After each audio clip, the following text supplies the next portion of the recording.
Todo bien. Bueno, por ahí Muy bien, vemos muy bien. muchos colegas. Y por ahí me pegué también el link, Pablo Forero, de Taller Architects. Muy bien. Bueno. Adelante, abramos esto. Bueno, iniciamos entonces a esta hora una de estas charlas de taller. Les explico rápidamente qué son estas charlas de taller. Es una iniciativa que desde hace algunos semestres en la Universidad Santo Tomás venimos desarrollando y es capitalizar un poco como todo el esfuerzo que hacemos desde los diferentes niveles en la Escuela de Arquitectura para abrirlo inicialmente a otros niveles, a otros semestres, pero posteriormente y aprovechando como ciertas ventajas, si se puede decir así, de la virtualidad y la cuarentena, pues lo hemos abierto a diferentes personas de la ciudad, de otras escuelas de arquitectura, colegas y amigos también de otros países. Entonces, iniciamos en días pasados con temas asociados a la renovación urbana de Moravia, con un debate muy interesante en este tema tan complejo. Hablamos también en días pasados con colegas de Chile y Jaime con una presentación muy bella de su experiencia en algunos municipios de la Araucanía chilena y un despliegue también y unas lecciones bastante bonitas en algunas técnicas constructivas. Y continuando con estas agendas, en donde también ha participado el taller de arquitectos, Convite, en donde el año pasado tuvimos a Betan de Opus, y en fin, un poco mantener viva la escuela. O sea, la cuarentena no puede ser un obstáculo para mantener viva la escuela y la vitalidad alrededor de la arquitectura. Yo siempre digo que la arquitectura es un muy buen salvavidas, es un muy buen salvavidas y para estos, y en estas sesiones que hemos querido hacer, pues también hemos tenido varios pisos generacionales. Nos acompañaron Juan Sebastián y Miguel, Juan Miguel, que están creando sus propios emprendimientos, pero también aquí aparece Diana y después va a venir Viviana, estuvo Daniel Carvalho, estuvieron por ahí participando con algunos colegas, Jorge Pérez, y el viernes tendremos a Elvira Vélez, que ya digamos anda, pues está liderando pues grandes procesos de transformación, y hoy tenemos a Diana Herrera, arquitecta colombiana, ahí dice Colombia-Paraguay, ya nos dirá después por qué dice Colombia-Paraguay, y bueno, a Diana tuve la oportunidad de conocerla hace ya yo diría unos 7 años, cuando esta experiencia de la gobernación de Antioquia nos llevó a pensarnos como arquitectos en otras regiones del departamento y a entender que ahí hay un campo de trabajo muy fuerte y que la universidad lo ha venido impulsando en sus proyectos desde hace ya varios años. Y bueno, yo, Tebas, te voy a dar la palabra para que inicies la presentación, y a Diana, pues bienvenida y muchas gracias por participar. Bueno, agradecerle obviamente a Diana la participación, a todo el público que está llegando desde la Facultad de la Universidad Santo Tomás de Medellín y a los externos, muchas gracias por asistir. Nosotros no somos muy de ampliar o hacer estas presentaciones tipo cartón, pues que vamos a leer la hoja de vida, sino una cosa más tranquila. Con Diana tuve la oportunidad de trabajar hace muchos años atrás, cuando coordinaba el proyecto de la Albarrada de Mompox, el proyecto coordinación que yo después como que tomé esa batuta y terminamos de completar la construcción del proyecto que pues ha sido tan galardonado. Después de esto, pues Diana ha tenido la oportunidad de participar en varios proyectos de diseño más que todo públicos y urbanos. A manera personal es una de mis, pues, sin miedo a decirlo, es una de las mejores arquitectas diseñadoras urbanas con las que he podido tener contacto y poder trabajar con ella, pues fue un placer. Trabajó en el Parque de Biblioteca Vigía del Fuerte, después trabajó en Parques del Río, Medellín, y ha tenido un camino de ahí en adelante con temas de las bienales, y ahora el enfoque pues con el tema de proyectos relacionados en torno al agua. No siendo más, Diana, muchísimas gracias. Decir cosas importantes de metodología, todos por favor, como ya en esta charla lo sabemos, apaguen los micrófonos, por favor. Y cualquier pregunta que vayan teniendo en el recorrido de la charla, por favor la van escribiendo por el chat y vamos a tratar de tener después de la intervención de Diana, pues alguna serie de discusión en torno a lo que ella nos proponga el día de hoy. Muchísimas gracias, Diana, muchísimas gracias a todos, te dejo la palabra. Chicos, gracias, muchas gracias por la invitación, por las palabras y sí, por haber compartido esos proyectos juntos. Es parte del ejercicio de mi oficina, que no es ninguna oficina en realidad, sino que yo trabajo con diferente gente y aquí pues podemos ver en una época con Oscar, otra con Sebas y bueno, con todos, con muchos de ustedes he tenido la oportunidad de trabajar, de eso se trata también mi aporte a la arquitectura. Mi oficina es atípica, pero pues eso es a lo que me dedico. Y hoy vengo a contarles una experiencia diferente, no la hemos mostrado como a esta escala. También fue golpeada por el coronavirus. Deberíamos estar terminando unas obras que no se están pudiendo hacer. Es una historia inconclusa, pero es una historia que también es muy bonita de contar porque viene de años atrás, de un par de años atrás, con gente que no vive en Colombia.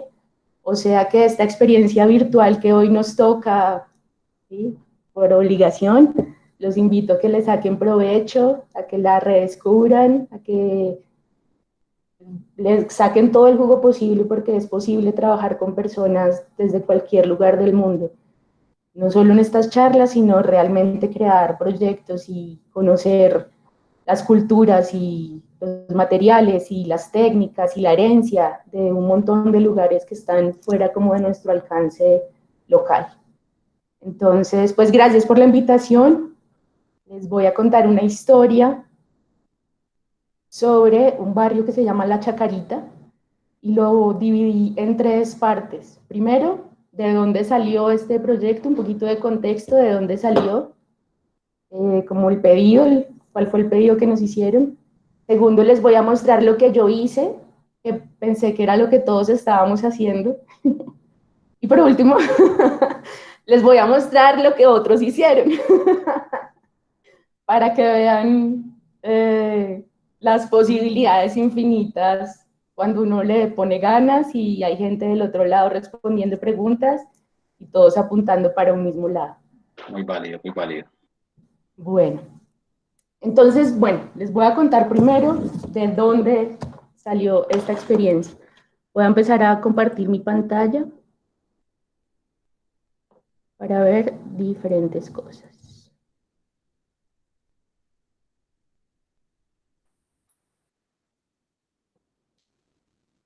Diana, estás en este momento en Bogotá, ¿cierto? Sí, estoy en Bogotá. Muy bien. Yo viví en Medellín 19 años y hace 6 meses volví a Bogotá. Bueno, me confirman que están viendo la pantalla que dice hábito, el agua. Sí, sin ningún problema. Perfecto. En el 2018 se iba a celebrar, cada 2 años se celebran las bienales de arquitectura, la nacional y la iberoamericana. Esta era la Bienal Iberoamericana de Arquitectura que se iba a celebrar en el 2018 y que tiene a este señor es la cabeza, fue el comisario, el director de la Bienal, él se llama Arturo Franco, entre otros proyectos conocidos de él está el Matadero de Madrid. Arturo quiso hacer algo diferente de todas las bienales, desde su forma de verla hasta su forma de hacerla.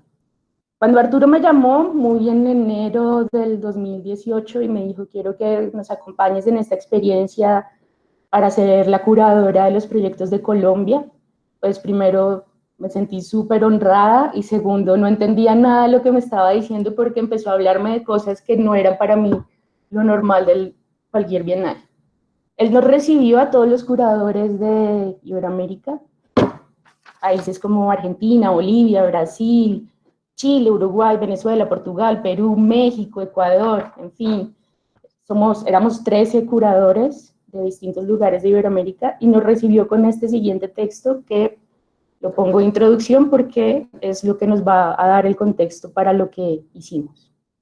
Él nos dijo, Iberoamérica se habita y se construye al mismo tiempo, se repara constantemente, construye los espacios la misma persona que los habita, por lo tanto piensa en lo que construye y construye con lo que hay. Iberoamérica se vive siempre como una ciudad en formación, latiendo, mestiza, imperfecta. La 11ª Bienal Iberoamericana de Arquitectura y Urbanismo nos muestra cómo vivimos en Iberoamérica. Nos la muestra con naturalidad, hablando de lo cotidiano. Ahí reside su radicalidad. Con ese párrafo se vinieron al piso todas las imágenes y los referentes que yo tenía de las bienales y entendí por qué estaba siendo invitada a ser parte de este grupo. Mis proyectos en los que he tenido la fortuna de trabajar tienen un alto impacto social, urbanos, contradictoriamente Vigía del Fuerte y el premio de la Bienal Colombiana pues es por proyecto arquitectónico, pero mi énfasis ha sido realmente urbano. Así que entiendo por qué hago parte de este grupo, por todos estos procesos imperfectos, urbanos, públicos, en los que hice parte o he hecho parte aquí en Colombia. Y aquí arranca esta historia sobre la Bienal Iberoamericana de Arquitectura, que iba a ser en el 2018 y terminó siendo en el 2019. Ya les voy a contar por qué. Estos son dos personajes que lideraron también la Bienal, la de la izquierda es Ana Román, la comunicadora principal, y el de la derecha es José Tocubilla, un arquitecto extraordinario de Paraguay. Con él arrancamos esta experiencia desde Paraguay porque era el arquitecto más local de todos y él fue el que coordinó junto con Arturo esta idea loca que se les ocurrió acerca de cómo hacer una Bienal diferente y que le iba a dejar la Bienal a esta ciudad de Asunción. Apoyando todo este grupo de arquitectos, aparece tal vez el que ustedes reconozcan más, o al menos eso me pasaba a mí al principio, de Paraguay. El arquitecto pues, que yo tenía como referente de Paraguay es Solano Benítez, y su compañera Gloria Cabral, que juntos tienen el gabinete de arquitectura, y tal vez uno de los referentes fuertes con los que uno reconoce esta pareja de arquitectos, empezamos a ver estas geometrías de triángulos, estas capacidades de hacer curvaturas que tal vez aquí nosotros no las podemos hacer, y empezamos a averiguar entonces por qué allá pasa esto y qué es lo que pasa. Por ejemplo, les voy botando un dato, en Paraguay no tiembla, la capacidad portante del piso es tan diferente a la nuestra que este tipo de arquitecturas son posibles sin ningún esfuerzo, valga la redundancia, de refuerzos constructivos. Son unas capacidades portantes altísimas. El material típico de Paraguay es el ladrillo, la tejuela de ladrillo cerámico. La tierra de allá es rojiza, por eso de ahí sale pues como el material, por eso hacen ladrillos. Es lo que tienen, es lo que hay, y con eso se construyen las principales arquitecturas. Para los que no saben nada de Paraguay y Asunción, así como yo no sabía nada de Paraguay y Asunción, podemos compartir un momento Google Maps y vemos dónde queda Paraguay en Sudamérica, en la mitad de varios otros países, digamos, no tiene frontera marítima, pero como su nombre lo indica, Paraguay viene de temas de agua, tiene mucha agua en su geomorfología. Es una ciudad pequeña, diría yo intermedia. Estoy contenta de que esta audiencia también en su mayoría de Medellín, porque es lo más parecido a Medellín en varios temas que vamos a ver ahorita. El tamaño es uno de ellos. Es una ciudad que se deja manejar en su escala, es pequeña, crece longitudinalmente a través de su río Paraguay, y si hacemos un poquito más de zoom, vamos a ver, esto es pues la capital, Asunción, vamos a ver un centro histórico, la retícula es muy clara de cuál es el centro histórico, la famosa bahía de Asunción, y un poco ensanduchado entre el centro histórico y este gran paisaje de la bahía de Asunción y el río Paraguay, encontramos el barrio más conocido como La Chacarita, pero que en realidad se llama Ricardo Brugada. aquí este es el lugar en donde finalmente la Bienal nos dice, este es el lote que vamos a intervenir. Cuando llegamos a este barrio ya había pasado más de 1 año y medio de trabajo con la Bienal, porque al principio iba a ser en Cuba, ya habíamos empezado a estudiar Cuba, el malecón, el ron, el tabaco, el viento, el mar. Y bueno, la Bienal no pudo, finalmente se murió el presidente, el coronel, bueno, un militar de Cuba importante murió y se cayó la gestión, y por eso la Bienal no se hizo en el 2018 como debió haber sido, sino fue en el 2019. Ya que cuando ya llegamos a este lote, después de haber pasado por la Costanera de Asunción y por el centro histórico y los posibles lotes, dijeron, ok, vamos a trabajar aquí. En este barrio se llama La Chacarita. Justamente, digo yo, es el mejor lote de la ciudad, es el lote que remata entre la parte plana y alta, que es el centro histórico, a la parte baja y la curvatura del río en ese paisaje natural de agua. Todo esto es un paisaje de inundación. En Paraguay llueve casi todos los días, es tremendamente húmedo. De ahí viene lo del paraguas y muchas otras historias de agua. Así que el agua estaba presente, como vemos claramente en Google Maps desde el principio. Volviendo al origen del pedido, aquí están estos personajes. Entonces, aquí ya un poquito más ubicados después de ver la forma en Google Maps de dónde está localizado. Este es el NOLI, el mapa de llenos y vacíos de la Chacarita. Es lo más parecido a las comunas nororiental y noroccidental de Medellín, en términos de morfología, en términos de recoveco, de laberinto, de una ladera irregular. Está fuertemente consolidado, insisto en que tienen el mejor lote de la ciudad. Lo que pasa es que ahorita, en estos tiempos, pues se consolidó un barrio informal de estratos muy bajos, pero tienen el mejor lote, tienen la mejor vista de la ciudad, están a unos escasos 5 minutos caminando del centro donde tienen todos los servicios. Sin embargo, tienen unas condiciones terribles de habitabilidad, no tienen unas buenas condiciones, que ya vamos a ver en un par de indicadores. Bueno, un poco, cuando este grupo de personas entró a la Bienal, muchas oficinas jóvenes de Asunción y de otros lugares de Paraguay se emocionaron mucho con que la Bienal fuera a ser allá y empezaron a decir, bueno, ¿cómo podemos participar? Entonces, Joseto y Arturo dijeron, perfecto, hagamos una lista de oficinas que estén de voluntarias para que trabajen junto con los curadores en algún proyecto que ellos decían como una pequeña intervención, decían ellos.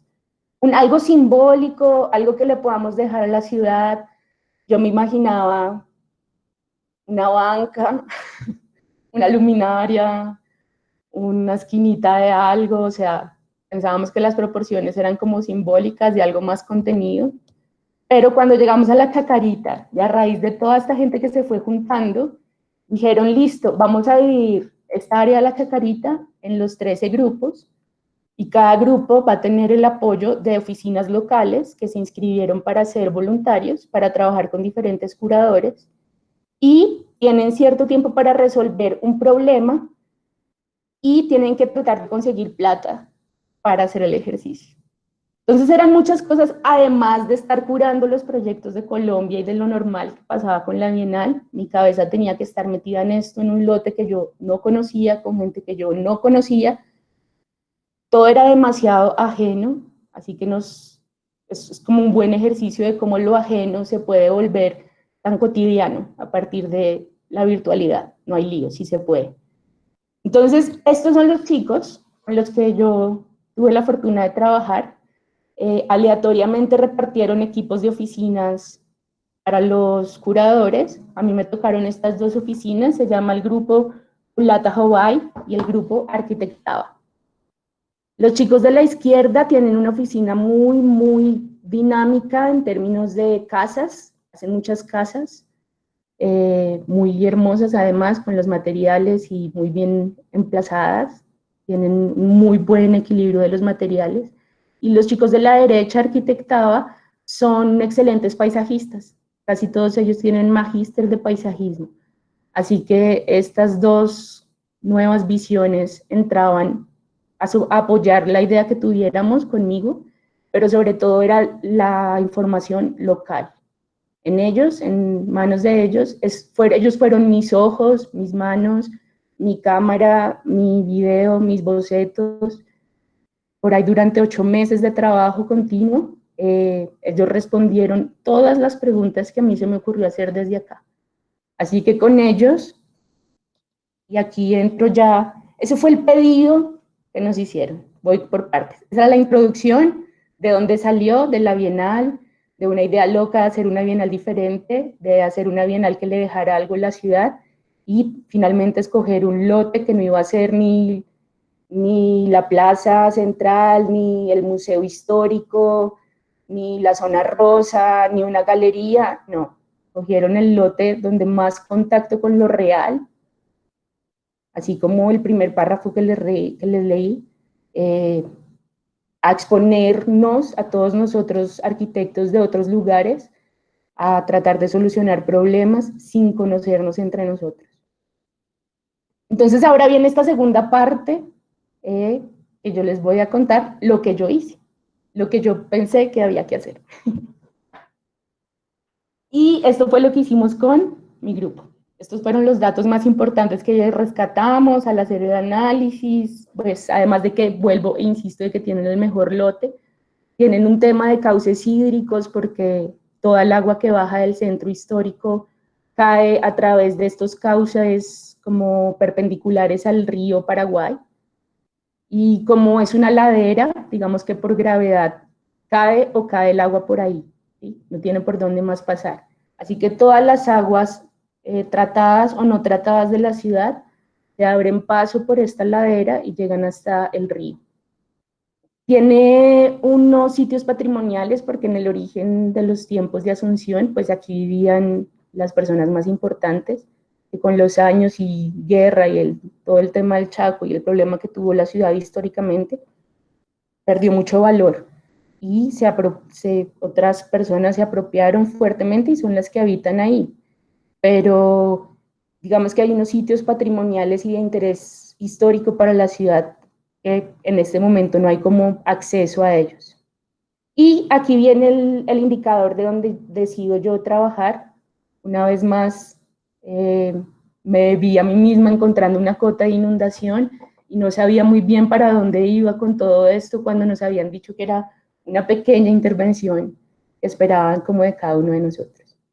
El indicador con el que yo decido trabajar con mi equipo es este, dice 1 de cada 10 viviendas censadas tiene desagüe cloacal, o sea que 1 de cada 10 viviendas sí está conectada a la red pública, lo cual quiere decir que 9 de cada 10 no lo están.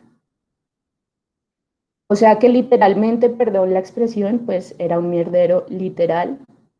Puede uno empezar a trabajar el espacio público, la luminaria, la banca más hermosa, pero si por el piso corre materia fecal, pues yo no me sentía cómoda aportando nada más que primero como tratar de solucionar lo que para mí era más básico dentro de los hábitos de cualquier comunidad.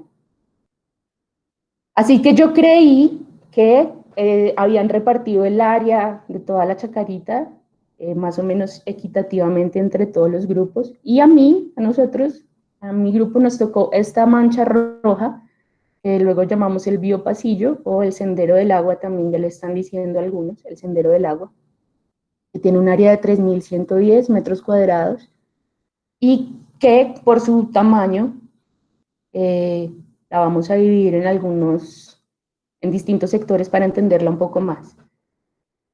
Esto fue el video que a mí más me impresionó de lo que me mandaban mis chicos de Paraguay. Un día casi que normal de lluvia. Entonces no hay desagües cloacales, o sea que toda esa agua que ustedes ven ahí pues es puede caer agua limpia, pero ahí mismo estamos recogiendo todo el déficit de alcantarillado, de infraestructura de alcantarillado del lugar y metiéndoselo al río directamente, o sea, altísimamente contaminante. Un tema de verdad que no me dejaba como pensar en ninguna otra cosa que no fuera eso.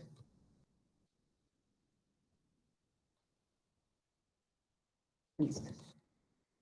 Entonces, de esa mancha roja, esos 3.110 metros cuadrados, en planta ya un poco más ampliada la planta, empezamos a identificar unos sectores que se dejaban por sus características tener tratamientos similares y de todas maneras la conexión longitudinal súper importante, ellos lo llaman un pasillo, lo que nosotros diríamos un corredor o un sendero, ellos lo llaman un pasillo. Vemos aquí, digamos, a la izquierda del 1 estaría el centro histórico de Asunción, formas irregulares de esa ladera para caer, y al final del 5 hacia la derecha estaría el río Paraguay. O sea que ese video de aguas que acabamos de ver, pues es lo que corre longitudinalmente por estos pasillos, cargando todo lo que pueda cargar, lo bueno y lo malo, por estos sistemas de cloaca a cielo abierto. Así que,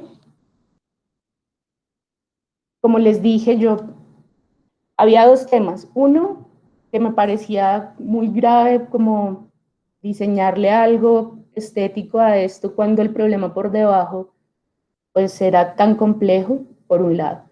Y por el otro nos habían dicho que había que tratar de conseguir dinero para esto. Entonces ya los chicos de Culata, Jobay y Arquitectada se estaban empezando a enfermar del estrés de que tenían que conseguir plata para solucionar 3.100 metros, todos, o sea, dijimos como, ¿a qué horas quedamos metidos en esto? ¿Qué problema tan grande? Hasta que yo les propuse que no pensáramos en la plata. Les dije, hagamos el ejercicio sin pensar en la plata por un momento, porque pensando cuánto cuesta cada ladrillo, no vamos a ser capaces como de generar una solución.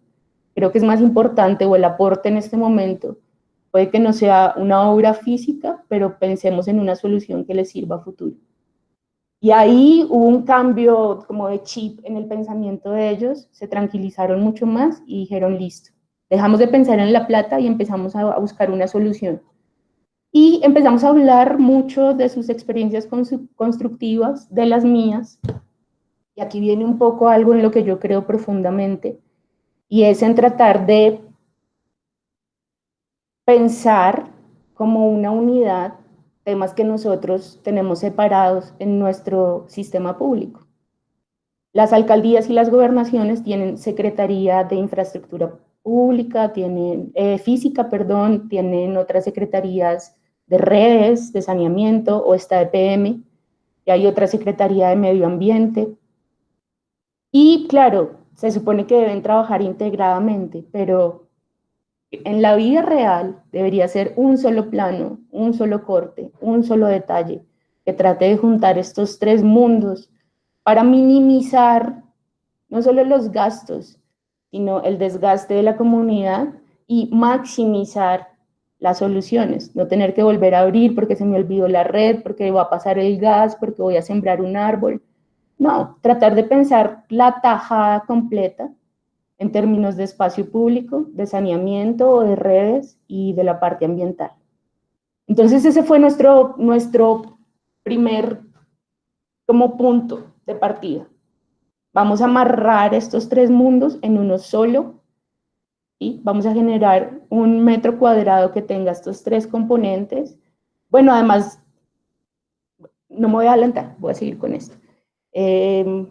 Vamos a amarrar estos tres mundos en una sola sección, en un solo detalle, en un solo plano, y vamos a darle una solución que puede que, como tenemos tanta área, no sea típica, pero en su teoría se puede aplicar a otras áreas diferentes, geometrías diferentes, morfologías diferentes, en esa ladera tan irregular, casi que no importa la forma final, lo que importa es que estos tres componentes se trabajen juntos. Entonces lo separamos de esta manera. Siempre vamos a hablar de la primera infraestructura de espacio público, donde con las viviendas existentes en su mayoría, algunas construcciones de servicios, pero casi todo era vivienda. Y aunque los espacios sean muy angostos, a veces más amplios, pero generalmente muy angostos, en la medida mínima generar un andén que tenga un buen desagüe, algunas bancas o mobiliario urbano, bancas, luminarias, basureras, bicicleteros, en fin, equipar este espacio con algunos elementos que le generen un valor agregado a este espacio público.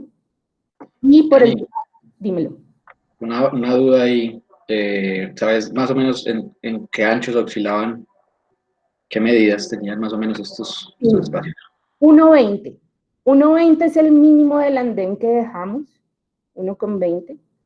Donde es más amplio, pues es donde se juega con las bancas o algunos otros elementos, pero el ancho mínimo para circular, y por eso insisto en el imaginario que nosotros, bueno, que ustedes en Medellín y en Antioquia tienen de las comunas, nororiental, noroccidental, o hagan de cuenta caminar por el hueco, ¿sí? Lo más parecido a la chacarita, aunque uno es interior y el otro es exterior, es el hueco. Unos pasadizos y unos recovecos y unos desniveles entre callecitas. Entonces había que funcionar con el mínimo. Y el mínimo 1,20 en superficie de piso, o sea, este andén, acompañado de un zócalo que protege de las inundaciones, tiene una altura variable, depende de la zona puntual por donde esté pasando.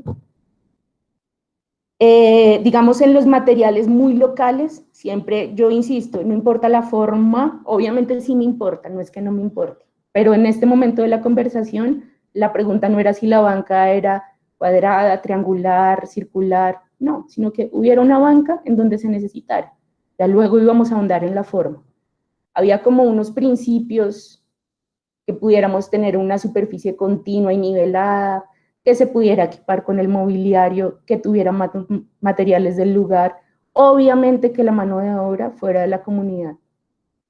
Y que a pesar de la longitud del lote, del área que nos dieron, pues se pudiera conectar. Es la parte alta, la que pega con el centro de la ciudad, con la parte más baja, más inundable, más deteriorada.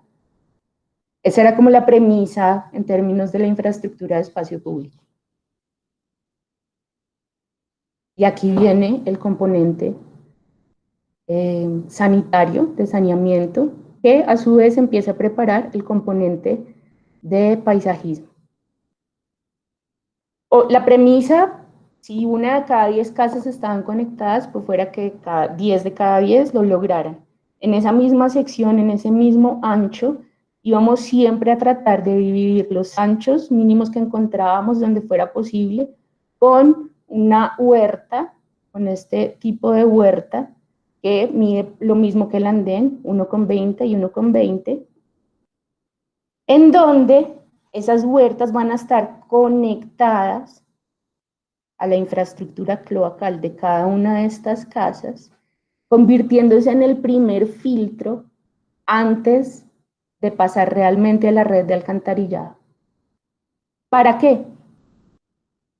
Con esta estructura súper sencilla, es un hueco, y esto se hace con llantas y tubos de PVC, escombros, grava, arena y tierra. No tiene pierde, son materiales que están en todas partes.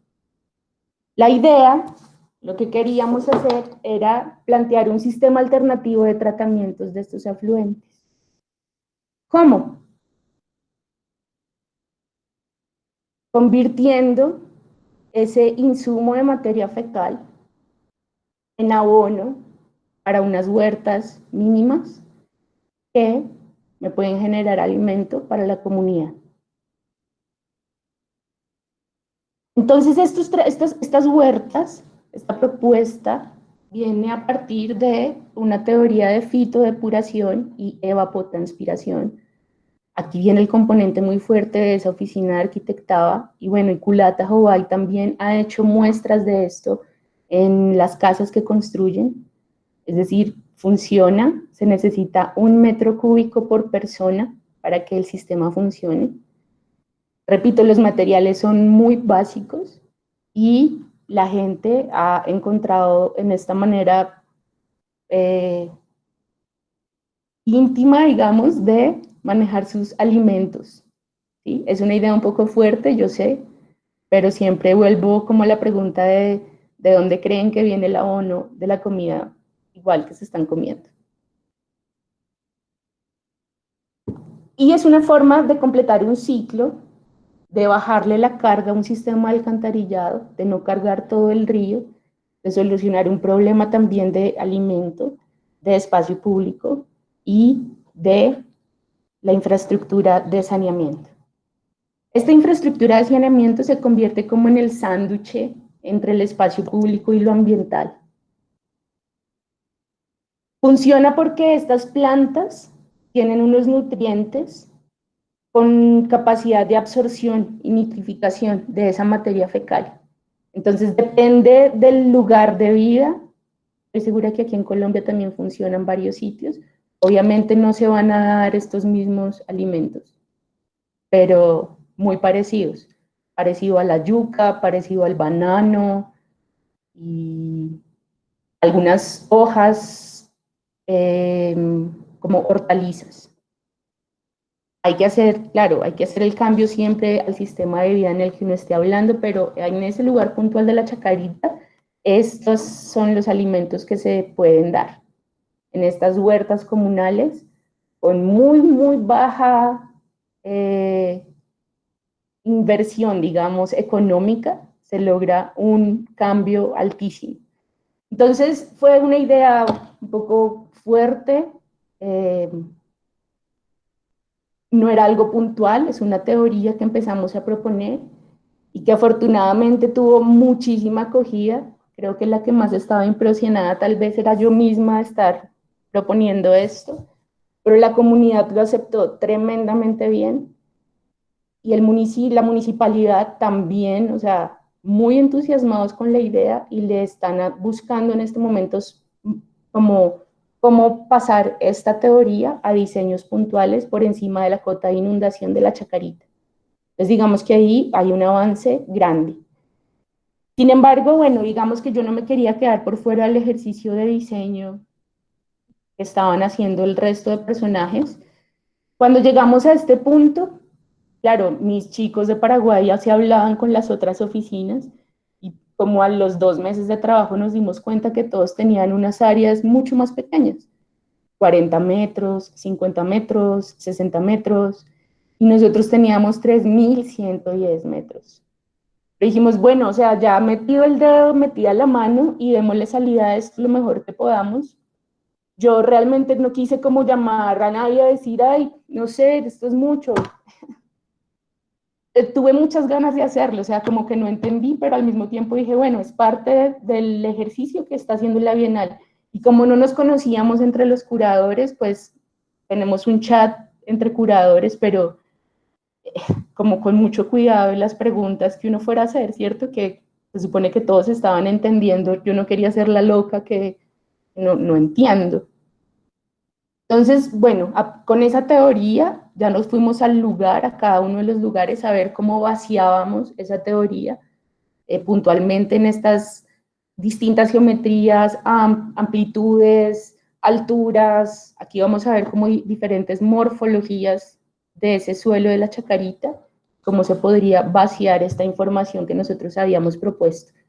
Voy a pasar ya rápido por acá porque no me quiero, les quiero mostrar lo último y es como que hizo también el resto de las personas.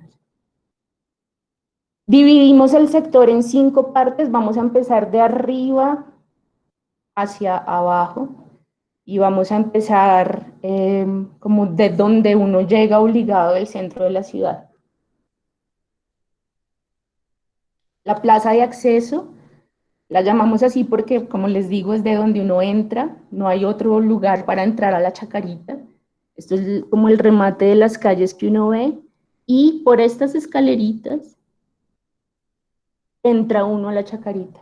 Diría uno, wow, pues ¿cuál es la entrada? Pues esta es la entrada, de 1,30 m.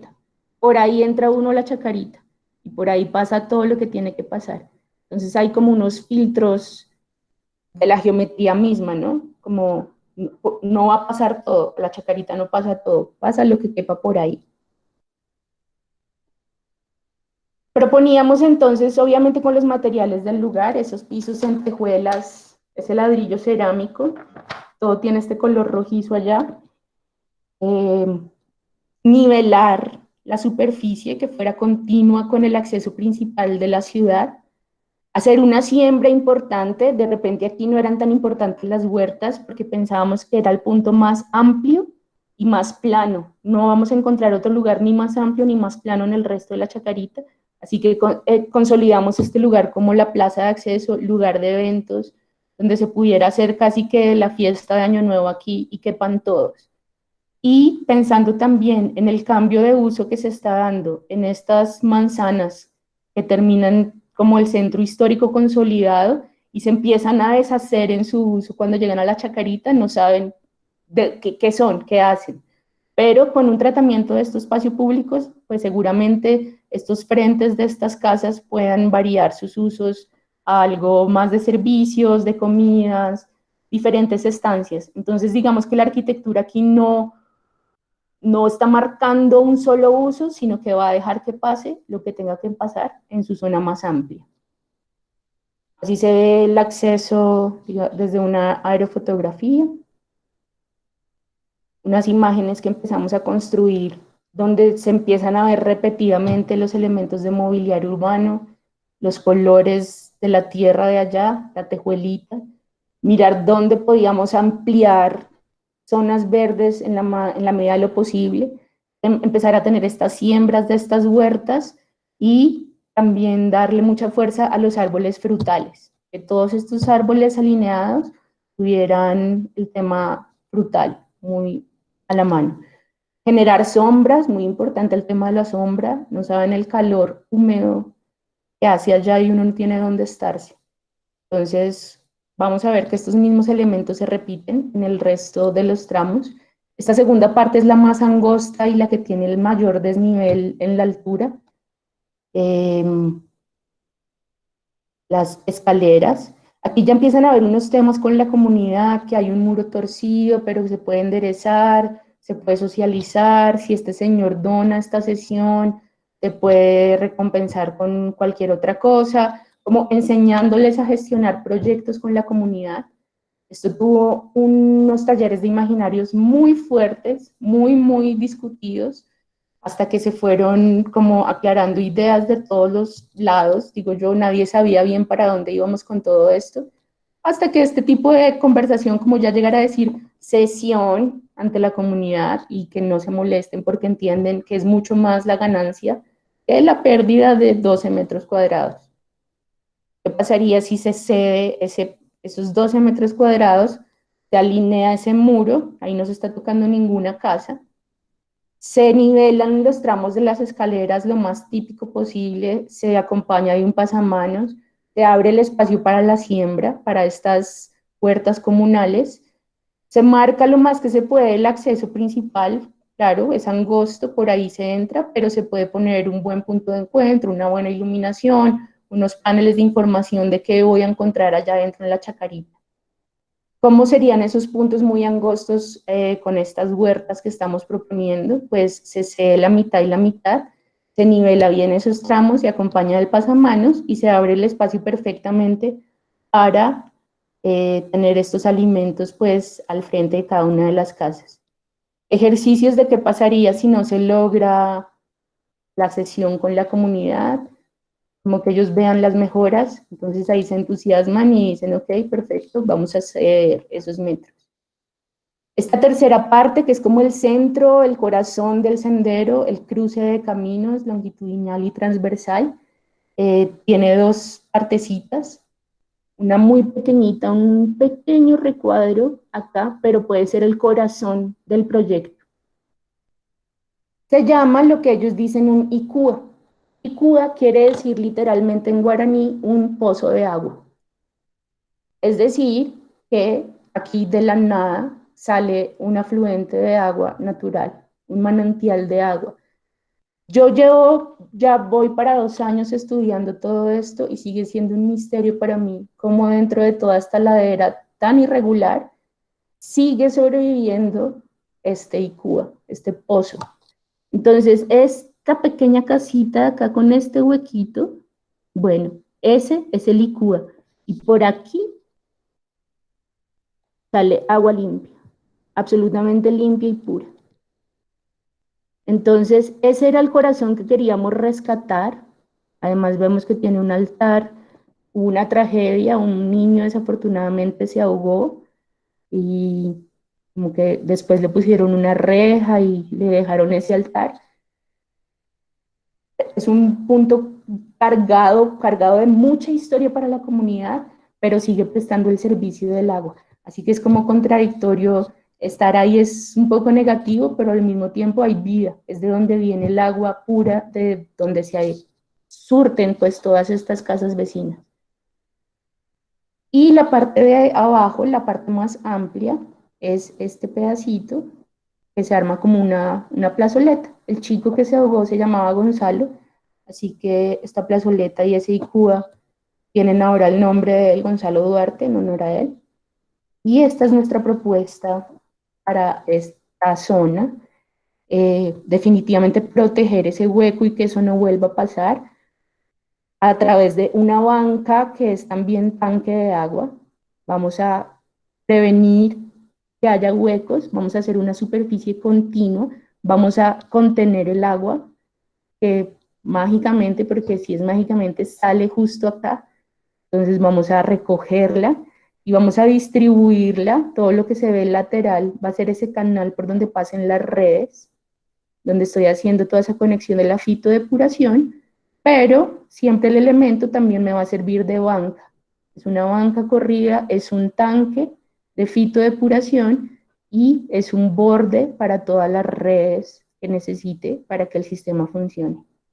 De nuevo, los materiales del lugar para los pisos y todas las superficies, tratar de nivelar y unificar estos tramos de las escaleras, empezar a hablarles sobre las franjas táctiles, la discapacidad visual y cómo nuestros espacios públicos reflejan esto, darle amarre a todo lo que se pueda, como por ejemplo este señor aquí tiene mucho decir, una casa biblioteca, tiene unos libros que comparte, así que cogerlo, abrazarlo con el piso de la plaza y empezar a darle más usos a todo este espacio, con usos culturales en la medida de lo posible. Así se ve la axonometría. El corte que proponíamos cuadrando los desniveles y los accesos a las casas. El imaginario de esa espinita de donde sale el agua, el Icúa,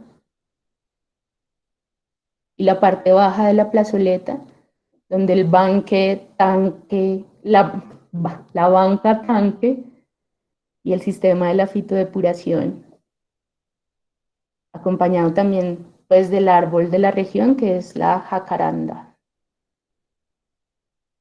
Ya para casi terminar, la zona baja es una de las zonas más amplias y es muy importante porque abraza al colegio. Está debajo de la cota de inundación, pero abraza la escuela del barrio. Así que había que nuevamente abrazar con todo el sistema de espacio público de esa escuela. Y además, otra cosa importante es que ya abajo nos volvemos a encontrar con una vía vehicular que atraviesa longitudinalmente el paso. Así que era muy importante bajarle la velocidad a esta vía y darle prioridad a la vida escolar que sucede en esta esquina. Entonces, de nuevo, la amplitud y la parte plana nos permite tener el sistema de árboles alineados, bajándole también la velocidad a los carros con unos pompeyanos puestos antes y después. Invitar a la comunidad a que con urbanismo táctico vuelve y juega, esta no es la forma que va a quedar, no importa, pero son los elementos, son las herramientas que les estamos dando para que ellos inventen la figura que quieran, pero entiendan que aquí hay un paso que es especial, que es importante demarcarlo, que es importante darle la prioridad a la gente. ¿sí? Empezar a quitar los carros de los imaginarios y que todo este piso que se convierte en el proyecto, esta nueva superficie, le dé la prioridad a la escala peatonal, al caminante, al de la cicla, al chico del colegio. Por último, el último pedacito, y es importante porque es el segundo ICUA, tenemos 2 puntos de agua en este recorrido, este es el segundo ICUA, en un recoveco de recovecos, aquí vemos que hay un tanque que hoy en día ya no sirve, sin embargo, por un chorrito sigue cayendo agua. Así que nuevamente hay un lugar mágico de donde sale el agua, lo queríamos como no solo recuperar, sino casi que adorar, como hacerle un buen gesto alrededor de ese otro punto de agua, aunque teníamos las dimensiones más pequeñitas de todas. El planteamiento es amarrarlo al resto del sistema, le doy prioridad, le doy importancia a este paso, y entierro el tanque que existe, la propuesta es enterrarlo, que quede a una altura que también se convierta en banca o en mesita, y con unas bombas poder sacar el agua, bombear el agua del tanque. Una pequeña superficie que respira un poco más que el ladrillo, y el resto, pues, el mismo piso que hemos usado en todas partes. Así resolvimos nosotros el ejercicio como pensamos que lo estaban resolviendo los demás, en estos 5 pequeños proyectos que tienen como esta forma y que era lo que pensamos que todo el mundo estaba haciendo. Voy a parar ahí si tienen alguna pregunta. Diana, yo tengo una pregunta que anunciaste, pero no nos contaste. ¿Al fin consiguieron el dinero? Bueno, sí. ¿No consiguieron el dinero? Y la segunda, ¿qué papel juega o qué papel jugó la Municipalidad de Asunción para la realización de estos proyectos? Sí, bueno. El dinero. Hay 2 maneras de ver la plata. Decir, plata no hay, o decir, plata siempre hay. Siempre va a haber plata, se consigue. Uno va y toca puertas, y las empresas y las fundaciones tienen que rebajar impuestos de alguna manera. Y bueno, hay partes de la historia que no está bien contar ahorita, pero les voy a contar a grandes rasgos. Alcanzamos a conseguir $300,000 de una petrolera para este proyecto, y se nos cayó la gestión por el tema de Odebrecht, por ejemplo. Entonces, a lo que hoy es, plata nunca hubo, pero hicimos el planteamiento pensando en que sí íbamos a conseguir los recursos de algún lado. Cuando volvemos a juntarnos con todos los otros curadores y Arturo nos dice, bueno, hay muy poca plata, hemos podido juntar muy poco dinero, pero la idea es que todas las obras que están proponiendo se puedan hacer. Entonces ahí empieza la municipalidad, y con eso contesto la otra pregunta. La municipalidad, al ver estas propuestas, digamos el primer anteproyecto que cada uno de los curadores pasó, se animaron, dijeron, ok, puede salir algo muy genial de todo este ejercicio, vamos a tratar de conseguir más plata. Entonces, finalmente, digamos, hoy en día, y me voy a hacer un poco spoiler del final, hoy en día, todas las obras empezaron ya en algo, ya se está haciendo algo en todas partes. No solo el mío, sino de los otros 12 curadores, que es lo más importante. No todo está quedando como se diseñó al principio, porque costaba una plata, y pues hubo que calibrarnos constantemente. Por ejemplo, cuando la municipalidad entró fuertemente a decir apoyamos el proyecto, tenemos un contratista que ya está contratado para hacer obras varias. Cojamos esos pliegos de ese contratista, veamos qué materiales tienen y recalculemos la propuesta de cada curador con base en los materiales que este contratista ya tiene contratados,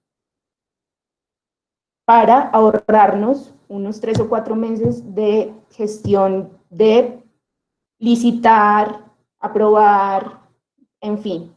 Entonces la misma municipalidad, tratando de ayudar, dijo, Es un ejercicio gigante el que hay que hacer, pero el que vuelve, el que quiere y le echa ganas, hágalo.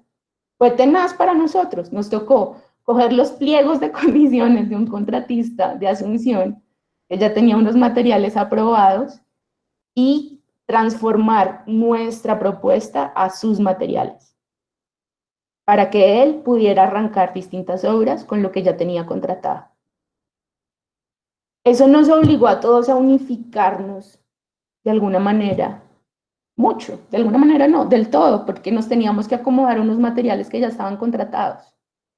Entonces fue también un ejercicio grande como de llegar a la minucia de pliegos de condiciones de otra municipalidad, que no son los nuestros acá. O sea, fue un ejercicio realmente, realmente grande.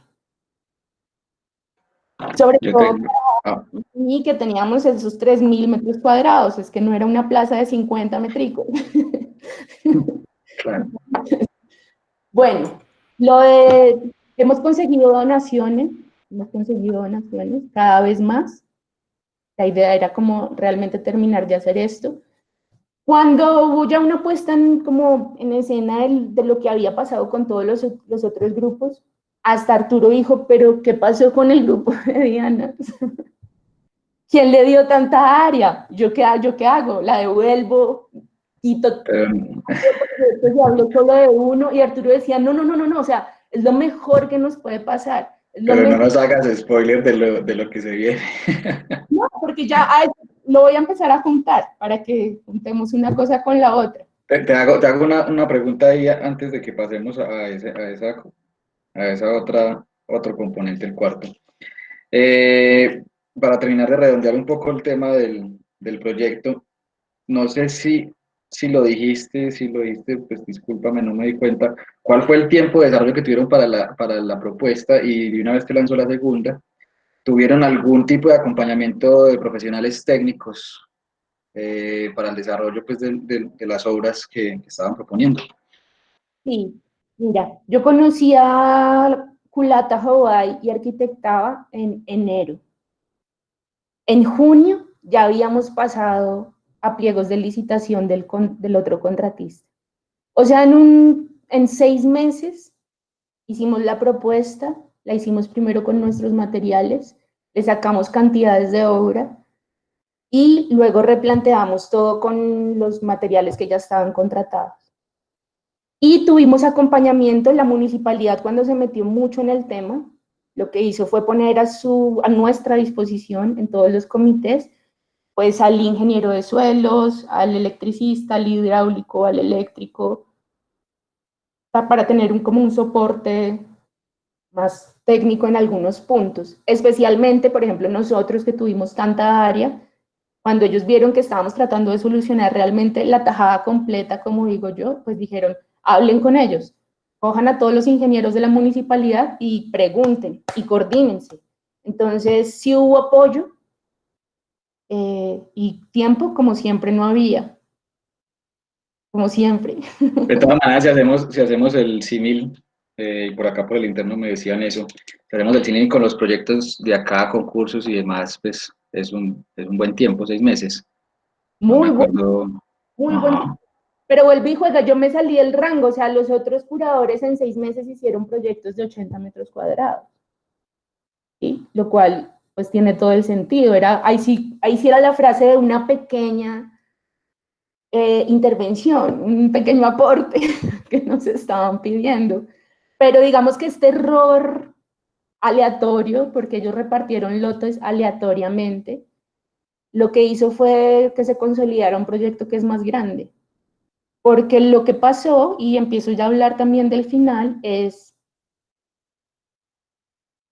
finalmente estamos ahorita haciendo una cartilla de espacio público para la Chacarita, porque cada uno de los otros curadores pensó en elementos que entran en este guión que yo acabo de presentarles de la tajada completa. ¿Sí? Sea por infraestructura, sea por juegos, sea por pisos, sea por mobiliario, por contención. Hay otros ejercicios que hicieron los otros curadores que ensamblan perfectamente en esta conversación de la tajada completa. Y una vez uno les enseña a resolver las principales, como los principales retos de esa topografía que ellos tienen, los desniveles, las escaleras, las rampas, el bordillo, el contenedor del árbol, la contención, la pérgola de sombra, unas bancas, pues ahí estaban todos los elementos, están todos. Entonces, cuando nos dimos cuenta, wow, hicimos una cartilla, Esa era dibujemos. una de las dudas que tenía cuando hablabas, por ejemplo, de la línea táctil. Pues al principio, hace años que nos encontrábamos que estos manuales de diseño urbanos eran inexistentes. Esa era una de las preguntas que tenía también y qué bueno que me la digas. Sin embargo, no había nada como normativo para el diseño urbano en Paraguay, pues o allá. Nada, nada, nada, nada, nada. Aterrados en el buen sentido y el buen ejemplo de la cartilla de espacio público de Medellín y de Bogotá. Como cada vez que yo preguntaba a estos chicos como, bueno, pero la cartilla, ¿qué dice? No hay cartilla. Pucha, entonces tomemos posición, solucionemos los problemas de manera que todos podamos dormir tranquilos. Es lo que yo siempre le digo a mis equipos de trabajo. Hay que tomar la solución que mejor nos deje dormir a todos. Y como encontrando ese equilibrio, casi que ellos descubrieron el sistema de espacio público con este ejercicio. A los totazos, porque yo sé, hubo crisis, muchas entre nosotros. Yo de alguna manera decía, bueno, no es tan grande, 3.000 metros cuadrados versus Parques del Río, Medellín, Bogotá, Explora, Vigía del Fuerte, Mompox, pues no es nada. Pero para ellos que hacen casas de 60, 100 metros cuadrados, pues se querían botar por el río. Sí,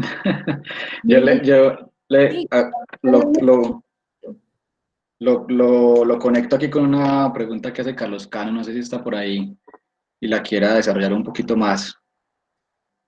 Cano, no sé si estará conectado. Bueno, él pregunta o tira esta pregunta, ¿qué fue lo más difícil en el razonamiento, en esa relación de método de trabajo, ya que estás hablando como de estos diferentes contextos, diferentes visiones? ¿Qué fue lo más, para ti, qué fue lo más complejo? Como forzarme a cambiar la metodología a la que vengo acostumbrada, creo que es la misma de todos nosotros, que nos encanta ir al lugar. Claro, salida de campo, y a lo que uno se le ocurre allá paradito no se le ocurre a nadie más. Con decir que sacarle el jugo a esta virtualidad no quiere decir en ningún momento deje de ir al lugar, para nada. O sea, no tuve mejor sensación en octubre del año pasado cuando me paré allá en el lote después de soñar, dibujar, renderizar, modelar, proyectar, photoshopear los 3.100 metros cuadrados. O sea, apenas me paré allá dije, es tal cual me lo imaginé. ¿Por qué? Porque fui extremadamente cansona con los chicos que me tocó. O sea, fueron casi que 1.000 veces todos los días y yo les decía, ahora apunta para abajo, que la cámara mire abajo, ahora que la cámara mire arriba, ahora que por favor necesito ver cómo es este borde, esta esquina. O sea, hubo muchas idas y venidas y eso lo hizo muy difícil, no poder uno pararse allá a resolver la duda, sino volver a estos chicos mis manos, mis ojos, mis oídos, sí, ¿qué animalito se oye? Ay, hay peces, mostrame el pez que estás viendo. En los icudas el agua es tan limpia que a veces hay peces, pasan por ahí nada. Entonces, Porque incluso hablabas de especies vegetales, pues también incluso, o sea, hasta ese punto llegó. muy al detalle, claro, porque el equilibrio en las huertas, para que una huerta funcione, completar ese ciclo, que te puedas realmente comer algo de tu huerta, pues ahí está el medio ambiente, ¿no? Que es perfecto. Yo solamente le paré cuidado a lo que estaban diciendo estos pelados y cuando me mostraron sus ejercicios, yo les dije, hagamos esto en la chacarita. O sea, ustedes ya lo construyeron, ya han comido de eso, sus clientes lo probaron, funciona, es re barato, es re barato. consolidemos una sola tajada con este sistema. Y también un acto de fe, ¿no? Ellos Claro. confiaron en mí cuando yo les dije, no, no es tanta área, tranquilos. Yo confié en ellos cuando ellos me dijeron, funciona, yo ya comí, hágale. Qué bien. Si quieres, terminamos con esa cuarta parte para abrir como una ronda de preguntas y mostrarnos a ver qué propusieron los demás. Les voy a mostrar. Hay mucha información de todo lo de la Bienal, muchísima. Hay una página donde está todo lo que les he contado y mucho más. Pero yo quería mostrarles, al final hubo que hacer un videíto de menos de 3, 4 minutos que escribiera el proyecto. Entonces les voy a mostrar el mío, contado por uno de estos chicos de Culata Hobay, y les voy a mostrar un par más de los que considero súper conectados con todo lo que estábamos hablando nosotros. Perfecto, mientras Diana nos comparte el video, le pido a los que están ahí conectados que si tienen dudas las vayamos escribiendo para ahorita abrir la ronda de discusión.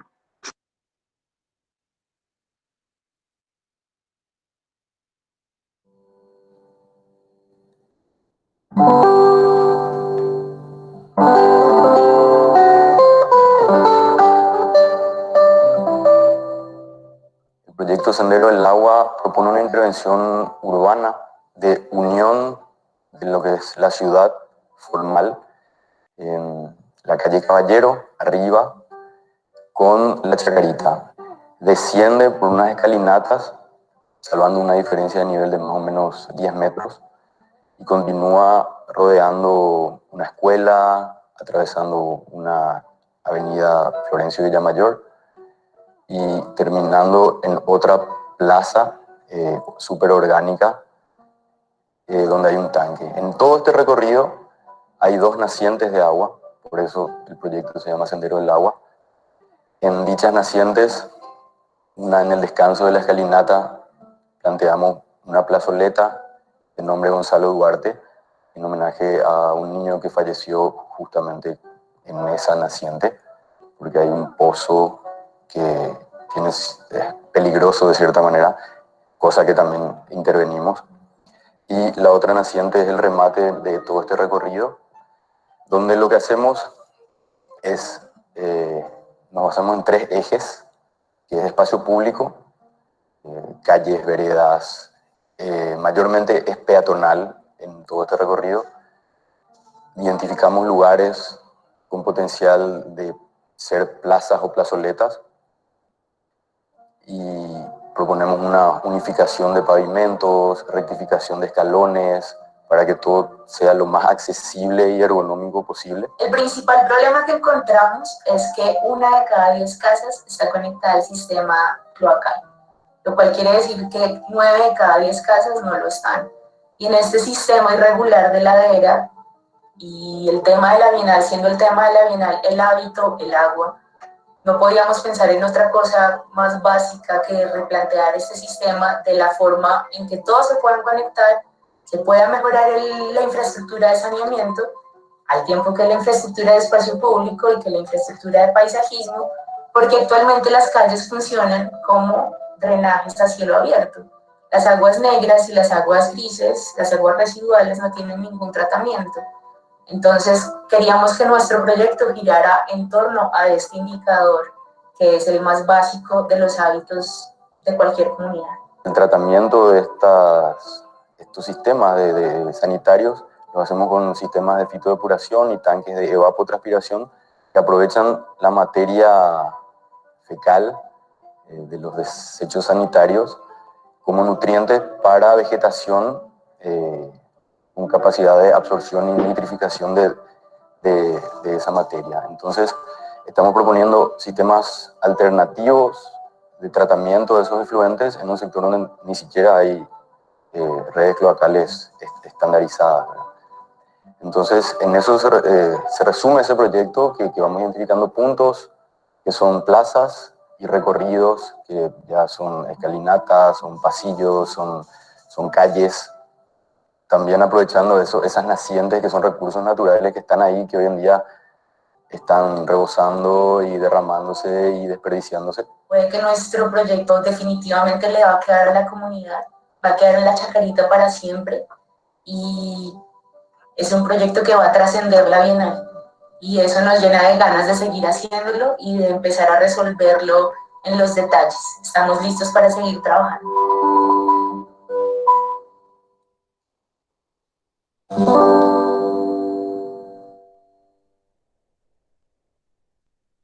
Esa es la versión de mis chicos Súper bien. del proyecto. Y quiero compartir un par más de otros grupos para que vean la escala de los otros proyectos. Quiero empezar con el de México. La curadora de México se llama Rosana Montiel. Y con Rosana coincidimos en el viaje para ir a Paraguay. Las dos tuvimos que ir primero a Panamá y en Panamá tuvimos un rato largo para hablar antes de coger el siguiente vuelo. Y hablando del proyecto, decíamos lo mismo, pero cuando ella me dijo el área, me dijo, pero el mío tiene 40 metros cuadrados. Yo le decía, no puede ser. Entonces, esto me encanta compartirlo porque es lo mismo que yo dije, pero en un espacio chiquitico. Es muy buena la comparación.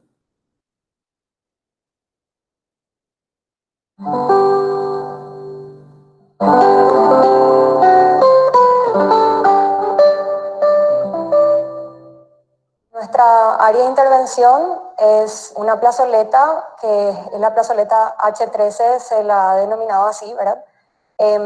Ubicada al margen del cauce Tacuarí, entre el pasillo Huracán y el cauce mismo. Es una plazoleta que se desarrolla en un desnivel, lo cual es interesante en la propuesta, termina siendo también una de las principales problemáticas que debemos resolver en el proceso de diseño. Entendiendo el sitio, es un sitio muy pequeño, cuenta con varios desniveles. En este sitio de la Chacarita, de las cosas más importantes que se observaron es que sufre de muchas inundaciones cuando llueve fuertemente.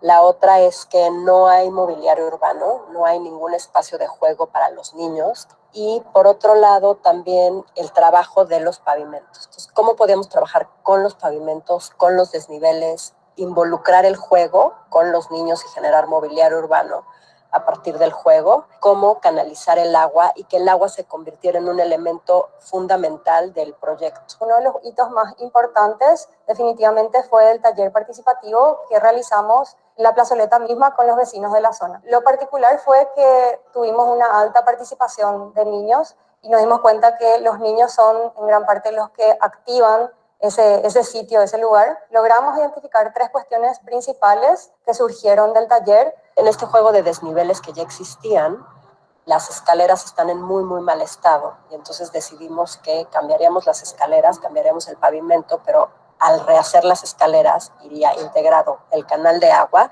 tanto una parte invisible como una visible, para que la gente pudiera relacionarse con el tema del agua, entendiera y buscara recolectar el agua de sus techos. Y por otro lado, que estas escaleras se convirtieran en parte del juego con los niños, con lo cual tiene un tobogán, esta escalera al final, que donde los niños pueden usar la idea del desnivel, la idea de la escalera como un juego que es el tobogán. El proyecto del suelo nace de la elección de un material que es el ladrillo semiprensado. La idea que tuvimos fue conformar con este material todo el pavimento, definir el pavimento de la plazoleta en toda su extensión con este material para generar una especie de suelo permeable y a la par ir corrigiendo escaleras, mejorando escaleras y rampas para solucionar el tema de la accesibilidad. El ladrillo a su vez también va generando canales superficiales y eso nos lleva al proyecto pluvial, que se trata de una canalización de las aguas desde las partes altas a la parte baja y posterior desagüe al cauce Tacuarí. En donde la recolección del agua pudiera irse a una pileta, que esa pileta cuando se llena también es un espacio de juego para los niños. Cuando hace mucho calor los niños pueden meterse a esta pileta y jugar dentro de la pileta. Y entonces, ¿cómo vamos integrando a partir de el pavimento y canales de agua el excedente de agua? Por otro lado, también hay una parte, esta es la parte visible. La parte invisible es que también este canal, como el agua es demasiada, entonces teníamos que también canalizar el agua, la parte subterránea. Y por último, el diseño de complementos que terminarían cerrando el diseño del espacio, que tiene que ver con materiales, elementos de seguridad como barandas y también elementos de recreación para los niños. Por otro lado, en esta pequeña plaza que existe, que tiene ya un árbol muy grande que da sombra, lo que hicimos fue colocar bancas en distintos niveles que funcionan como un foro y colocar un pasamanos y unas escaleras para que los niños pudieran jugar ahí. Otro elemento importante fue entender qué hacer con el altar de la Virgen que estaba ahí. Si queríamos como mover y jugar con el mobiliario urbano, con los desniveles, con el agua, también teníamos que mover de sitio el altar.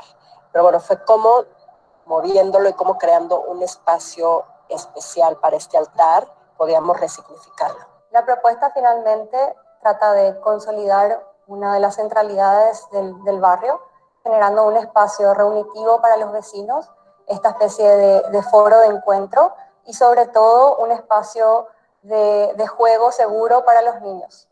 Lo que me parece muy interesante de estas tácticas o pequeñas intervenciones a lo largo de la Chacarita es que la suma de todas ellas generan ciudad, hacen ciudad. Entonces es esta acupuntura urbana que va tejiendo y va bordando todas estas intervenciones para al final lograr cambiar por completo la percepción de la gente en el sitio, pero también la imagen de todo este espacio. Muy chévere ver esa otra. Diana, yo creo que no nos da como mucho el tiempo para mostrar otra más. ¿Tengo tiempo? Preferiríamos pues para mostrar otra no creería, para otro video no, ok. Ah, a pesar. Sí. Yo quisiera, no sé qué dice Oscar, como de abrir el debate y hablar más. Tener una conversación. Sí, me parece bien. Gracias, Diana. Los que quieran ahondar un poco en estos, pues que pueden visitar la página y revisar el resto de las propuestas.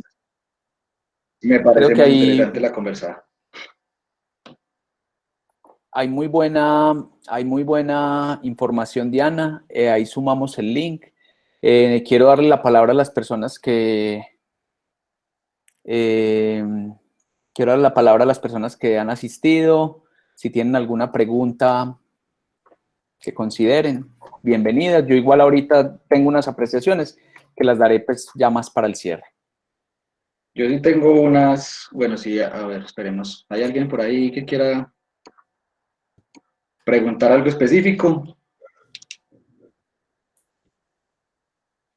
Yo tengo una, Diana, a ver si podemos empezar como a picar la conversa. Entendiendo pues que este resultado de esta invitación se hace pues por la experiencia que has tenido en otros proyectos previo a esta Bienal.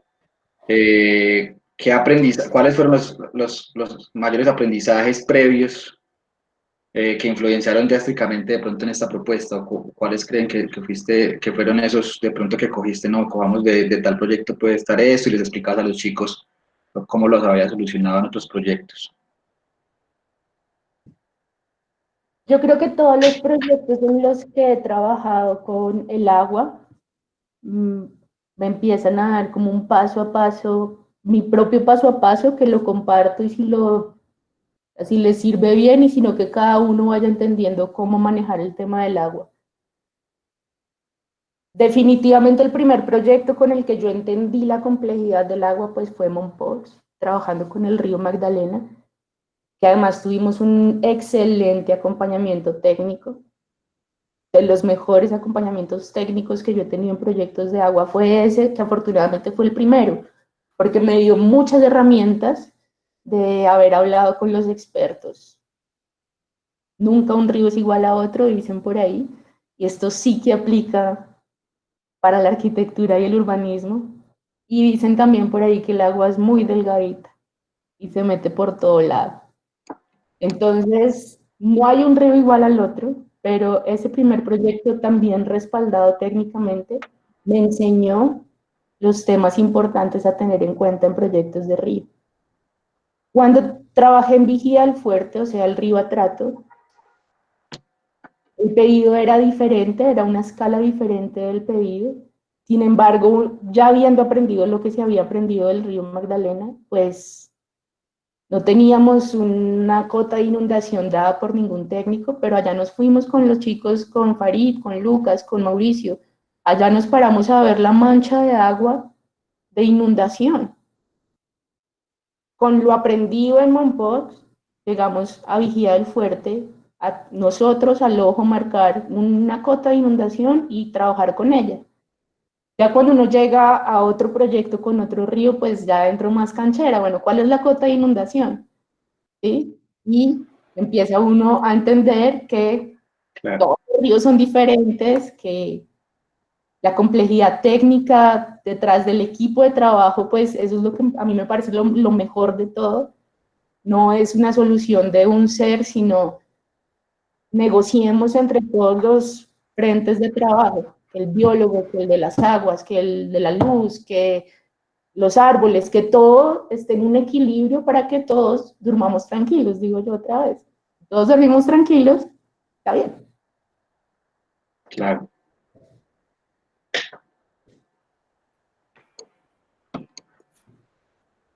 ¿Cómo llegan a llamarte de allá, Diana? Esa es una duda que también hay como tras bambalinas quisiera. De la Bienal, ¿cómo me Por llamaron? Vigía. Sí, de la Bienal.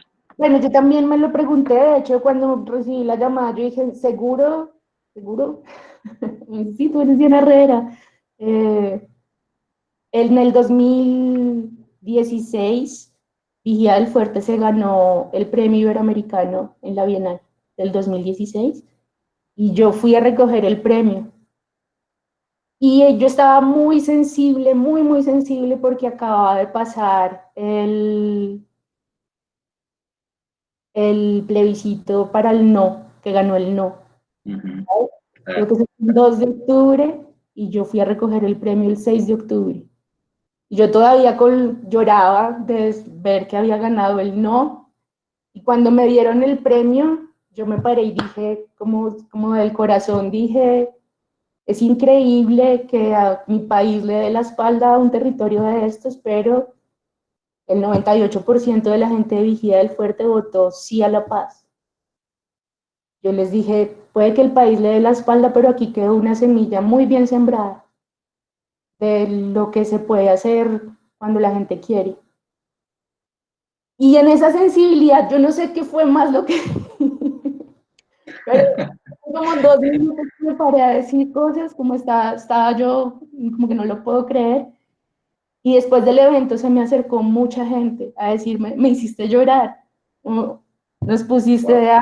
Pues, fue muy emotivo. Entonces, eso me abrió como yo soy muy tímida por naturaleza, no charlo como con mucha gente, pero fue al revés, mucha gente se me acercó a decirme, oye, qué impresión lo que le está pasando a Colombia, y eso me abrió como las puertas para decir cosas que yo estaba pensando en ese momento. Entonces yo creo que me quité tanto los filtros en ese momento, estaba como tan impactada por tantas cosas que estaban pasando, que algo de lo que dije, y quién sabe a quién se lo dije, también porque hablé con tanta gente, hablé con mucha gente, y tomé tinto, y me monté en los buses, hice recorrido, hice tantas personas que al final no sé exactamente qué de todo lo que dije fue lo que les llamó la atención. Pero sí, cuando me llamaron y me dijeron, yo dije, ¿seguro yo? Me dijeron, tú fuiste Diana, la que se paró a hablar de la guerra de Colombia tal día. Yo, sí, eso soy yo. Ok, eso es lo que queremos. Ok, perfecto. Gracias. Casa totalmente, Oscar, con la visión de la facultad. Me parece muy bueno. Claro. No, de hecho, pues voy a atreverme aquí a mencionar algo. Y es que viendo estos ejercicios que Diana nos presenta y los otros que desarrollaron en 13 lugares de ese barrio, ¿cierto? Sí. Me hace acordar unas épocas de trabajo cuando hacíamos los proyectos urbanos integrales en las comunas 1, 2, 13, 8 o 9, en donde el diseño de estos espacios, estas conectividades, para mí ha sido de las lecciones más grandes que yo haya tenido como arquitecto, que me egresé pensando que iba a ser únicamente edificios, ¿cierto? Y creo que hoy reglamentaciones como nuestros decretos que rigen los honorarios de arquitectura pues todavía no ha involucrado de manera decidida este tipo de ejercicios como parte de nuestro quehacer, ¿cierto? Y cuando a uno lo llaman a desarrollar un proyecto de estos, nadie sabe cuánto vale, ni eso dónde sale. Eso es un enredo y es porque todavía, si bien hemos hecho muchas ganancias, pues todavía nos falta, ¿cierto? Y me trajo muy buenos recuerdos en ese ejercicio que un gran colega y amigo, Roberto Monteverde, desde Rosario, menciona, y es que nuestro oficio es como una especie de bandoneón, muy argentino él, y es porque incluso estas charlas nos lo permiten demostrar, o sea, podemos ser tan abiertos en ese bandoneón para hablar de la renovación urbana de un pedazo de ciudad, o cerrarlo, o cerrarlo para hablar de algunas edificaciones, como lo vimos con Sebas y con Panris hace poco, o con algunos concursos, o incluso cerrarlo del todo para poder encontrar estos espacios casi que uno en condiciones normales no los encontraría, y saber que aquí hay un gran despliegue de innovación, de pensar temas que uno a veces quizás no piensa, y es eso que hay debajo del suelo, ¿cierto? Y cómo se involucran las comunidades en estos pocos metros cuadrados irregulares, en pendiente, con accesos a predios irregulares por todos lados.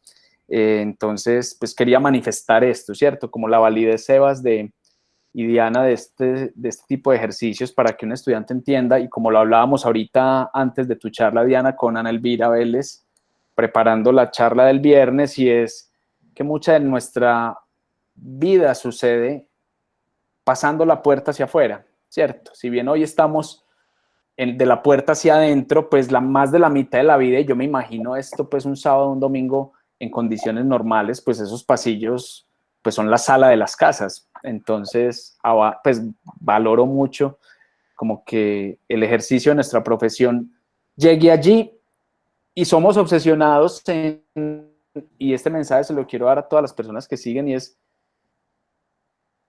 podemos formar arquitectas y arquitectos con este tipo de ejercicios, ¿cierto? Y creo que en ese sentido encuentro muy pertinente, pues, Diana, tu charla. Te agradezco muchísimo. Las preguntas, pues, ya las había hecho. Algunas personas, pues, han manifestado como que les han negado el acceso,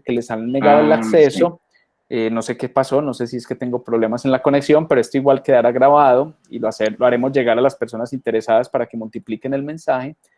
Y bueno, Sebas, si quieres leer pues como algunos agradecimientos que hay unos algunas agradecimientos personas por acá que escribieron. Diana Jorge Pérez escribió: felicita a ti y a los equipos por las propuestas, que un abrazo. Carlos Cano, también amigo con el que también compartimos en Opus un tiempo, te felicita también y agradece por estos espacios. Ana Estrada, que ahora es mi socio en el taller de arquitectos, también te da las gracias por la charla, profesora también de la Santo Tomás. Y Adolfo Arboleda, que también es profe de nosotros de la Santo Tomás, pues también te felicita por mostrar este tipo de proyectos. Yo también quería dar como 3 elementos para los que están conectados y de afuera, pues este espacio es un espacio académico para los estudiantes aún de arquitectura. Y es bueno mostrar este tipo de ejemplos y de ejercicios, pues lo hablábamos con Diana cuando hablábamos también como de qué propuesta íbamos a mostrar y demás, para entender esa escala y esa conexión con las comunidades.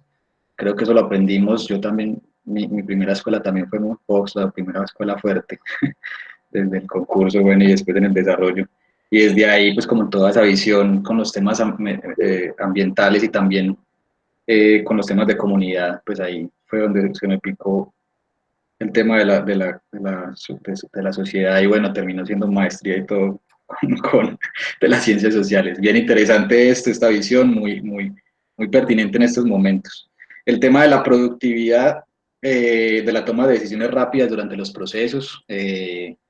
Yo que he compartido espacios de trabajo con Diana, sé que es muy proactiva y eso es algo que evidencia acá, por ejemplo, con el proceso de la Chacarita, y también lo decía ahorita cuando decía que todos los procesos recogía y ya llegaba con más cancha a trabajar nuevos proyectos de espacio público, y de todas maneras sigue aprendiendo a pesar de esas dificultades. Esa toma de decisiones rápidas en los procesos de diseño son bien importantes.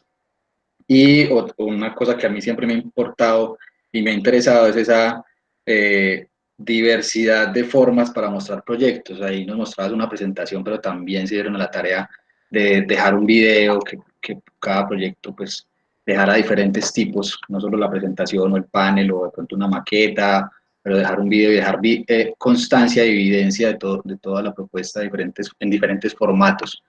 Creo que ahora con el tema de la virtualidad nos estamos dando la tarea desde la docencia un poco de explorar esos formatos digitales y darles más fuerza.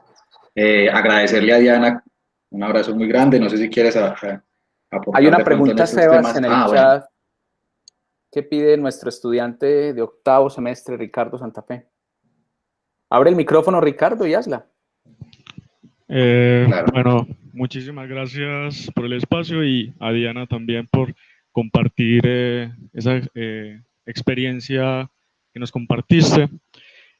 Bueno, a mí me pareció muy interesante el tema cuando tocaste sobre las cloacas allá en Uruguay, ¿cierto? Entonces quería preguntarte como, aparte de que la municipalidad apoyó, pues como, o sea, se decidió también como apoyar esa intervención de infraestructura, si tomó alguna postura sobre esos sistemas que proponían ustedes sobre recoger los residuos cloacales y tomarlos como estrategia para la huerta, ¿cierto?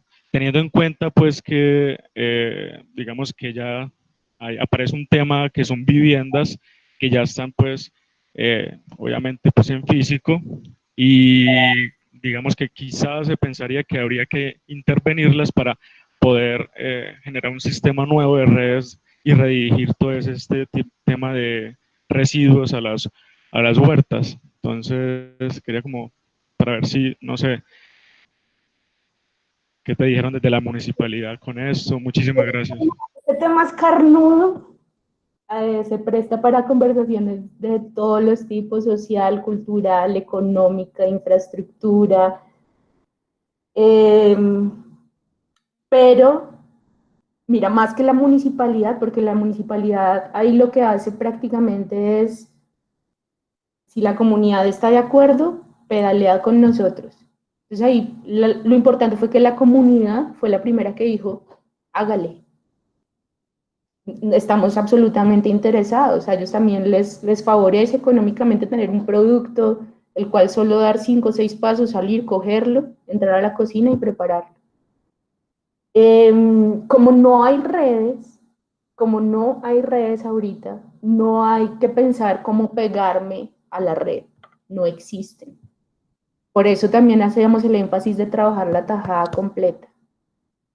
Entonces, lo que, como ha sido un proceso, ha pasado de todo, digamos, el estado del arte ahorita, lo que ha pasado con esta idea que tuvimos, son dos cosas en paralelo. Una, al interior de los predios hay huecos, hay zonas verdes, hay techos, hay pedacitos que empiezan a sumar como posibilidad de áreas para estas huertas. Entonces no solamente es una idea que ellos dicen se puede hacer hacia afuera, sino que los entusiasma tanto que dicen se puede hacer también hacia adentro. Empecemos a rectificar con planimetría, ahora tienen planos, antes no tenían, ahora tienen unos planos que se están empezando a complementar con información de posibles áreas para estas huertas. Eso por un lado, que me parece que es la ganancia extraordinaria de que la comunidad esté pedaleando esa idea. Y en paralelo, con los chicos de Culata Jobá y Arquitectaba, estamos haciendo unas pruebas también en otras, digamos, en lotes alejados de la Chacarita, donde ellos hacen ejercicios de construcción, de fabricar sus propios bloques, sus ejercicios de construcción. Vamos a empezar a hacer como controladamente, con casas que ellos ya han entregado, con amigos que viven en esas casas, seguir sumando linealmente estas huertas y empezar a especificar cada cuánto debería haber estos ductos por si hay algún daño, ¿cierto? Como que no hay que desbaratar toda la tubería si hubo un daño, sino empezar a determinar cada cuánto está bien generar unos ductos de revisión, de que no se vaya a taponar, y tomarle como unos tiempos más específicos al crecimiento del cultivo. Entonces, en paralelo, en resumen, la respuesta es, por un lado, la comunidad es la que pedalea y lo quiere hacer, no solo al exterior, sino también al interior. Y por el otro, la técnica del sistema, pues hay que pulirla, los chicos la tienen clara, pero claro, cuando uno multiplica por 1.000, 10.000 personas, 5.000 personas, pues hay que poner como unas trampas específicas para poder calibrar siempre el sistema.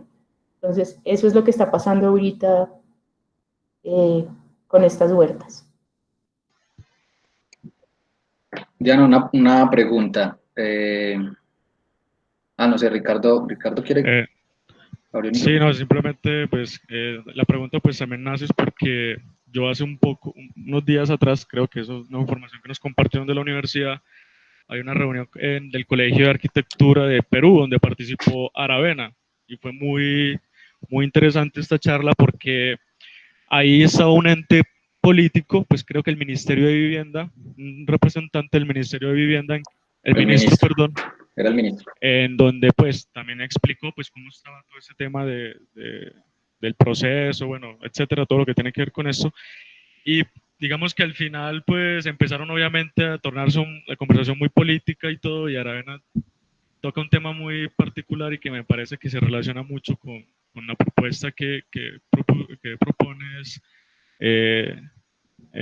allá en este barrio, que es como eso, ¿cierto? O sea, no solo esperar que desde el gobierno o desde la parte externa empiezan a gestionar las cosas, sino también que obviamente lo que compone la política es la gente, o sea, y la misma gente si tiene la iniciativa, pues de alguna manera pues el gobierno tendrá que responder también a este tipo de situaciones. Y también se trata de empezar como tarea como arquitectos, entender que digamos, la técnica más el saber local son, digamos, una mezcla muy, muy importante a la hora de hacer viable también los proyectos. Entonces, digamos que por eso también como esa parte, quería también saber si el gobierno dijo, no, se opuso, pero si ya, digamos, empieza a haber un interés desde la localidad, los mismos habitantes, pues, pues también es muy importante y da muestra de que hay una palabra que dice Aravena también mucho y es como lo elemental, el sentido común, ¿cierto? Es, digamos, lo básico que se necesita. Entonces, de ahí como que también es un mensaje que, pues, en lo personal me queda muy claro que en estos tiempos, más que todo, y lo que se nos viene, va a ser también muy lo elemental y digamos, lo de sentido común, ¿cierto? Entonces, era como esa parte. Muchísimas gracias. Gracias a ti. Yo creo que vale la pena también recalcar la frase de Arturo, el director de todo esto, ¿no? Como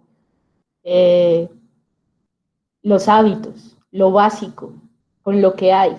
Latinoamérica construye con lo que hay, con lo que tiene.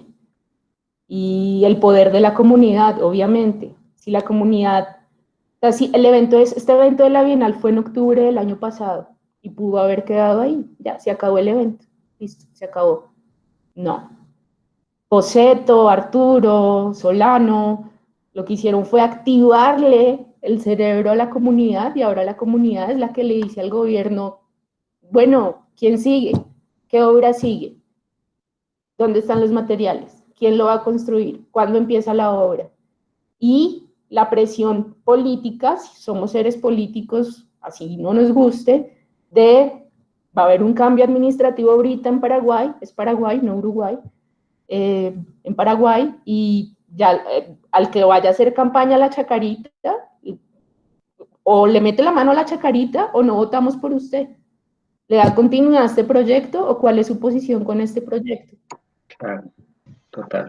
Te recomiendo, Ricardo, una teoría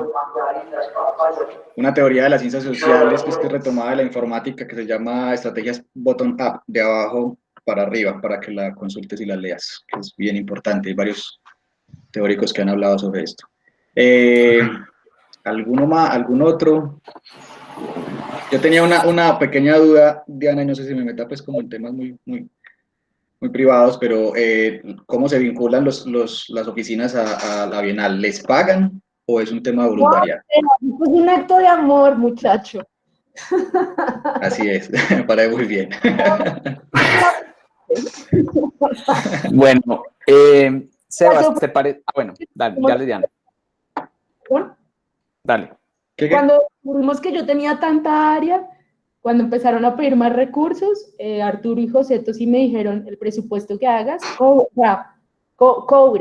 ¿Sí? Vamos, los $300.000 que había alcanzado a que me dieran, los teníamos con un porcentaje para el diseño y eso, sobre todo los pelados, o sea, nos íbamos algo simbólico, pero nada, chicos, esto es un acto de amor y confianza. Muy bien, me parece muy bien. Bueno, Seba, yo creo que estuvo muy bien el espacio. Diana, nuevamente gracias, gusto en verte de nuevo, que hace tiempo no nos veíamos y bueno, siempre bienvenida. Sebas, comparte si quieres la pantalla para hacer el cierre. Esto queda grabado. Te vamos a enviar, Diana, también por correo, pues el agradecimiento para que lo guardes las charlas en épocas de pandemia, ¿cierto? Que nos parece importante, pues, como dejarte este recuerdo y también, pues, obviamente, reiterarte el agradecimiento, ¿cierto? Y a todos invitarlos como a este espacio que desde las aulas amplificamos como a diferentes partes no solamente de la universidad, de otras universidades y del país o de otros países. El viernes a las 10 de la mañana tenemos la conferencia de Ana Elvira Vélez. No les voy a decir nada para no hacer spoiler.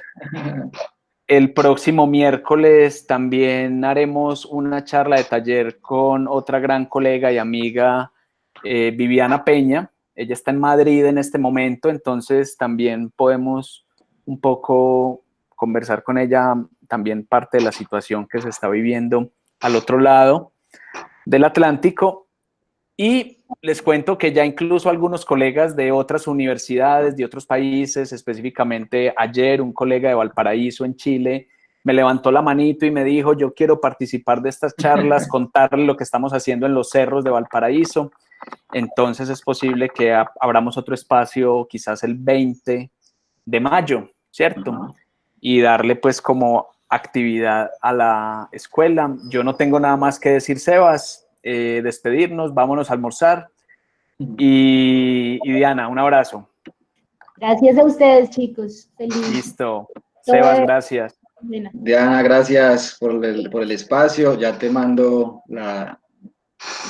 el certificadito pues que viste por ahí. Esperemos que esta virtualidad nos siga uniendo a todos. Muchas gracias a los que se conectaron. Un abrazo, Diana. La grabación la dejamos con los docentes y vía con ellos la hacemos llegar a todos los estudiantes. Chao. Chao, hasta luego.